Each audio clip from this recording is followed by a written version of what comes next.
د جنوب غرب زون د قضایي تفتیش عمومي ریاست یوه پلاوي د بادغیس ولایت د قادس ولسوالۍ له ابتدایي محکمې څخه لیدنه وکړه. د بلخ محاکمو په 2 اونیو کې د 290 دوسیو پر حل او فصل سربیره 412 وثیقې هم اجرا کړي دي. د فراه ولایت محاکمو د 1401 هجري شمسي کال په جریان کې د 15628 قضیو پر حل او فصل سربیره 3210 بیلابیلې وثیقې هم اجرا کړي دي.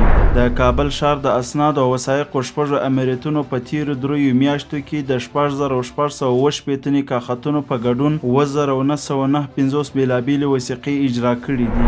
د سترې محکمې رئیس او قاضي القضات د کابل د جهادي مدرسې له شیوخو او استادانو سره وکتل. د هلمند ولایت محاکمو د 1401 هجري شمسي کال په جریان کې د 4120 قضیو پر حل او فصل سربیره 4627 بیلابیلې وثیقې هم اجرا کړي دي. د کابل ولایت د ولسوالیو ابتدایي محاکمو په 2 اونیو کې د 115 دوسیو پر حل او فصل سربیره 90 بیلابیلې وثیقې اجرا کړي. د جوزجان ولایت محاکمو په 2 اونیو کې د 210 دوسیو پر حل او فصل سربیره 219 بیلابیل وثایق اجرا کړي. د سمنګان ولایت محاکمو په 2 اونیو کې د 102 دوسیو پر حل او فصل سربیره 114 بیلابیلې وثیقې اجرا کړي.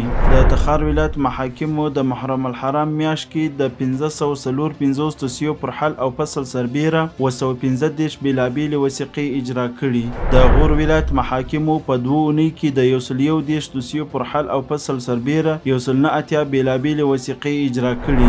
د کابل ولایت د اسناد او وثایقو شپږو امریتونو په 2 اونیو کې د 1301 کاختونو په ګډون 1614 بیلابیلې وثیقې اجرا کړي دي. د فاریاب ولایت محاکمو په 2 اونیو کې د 328 دوسیو پر حل او فصل سربیره 420 بیلابیلې وثیقې اجرا کړي.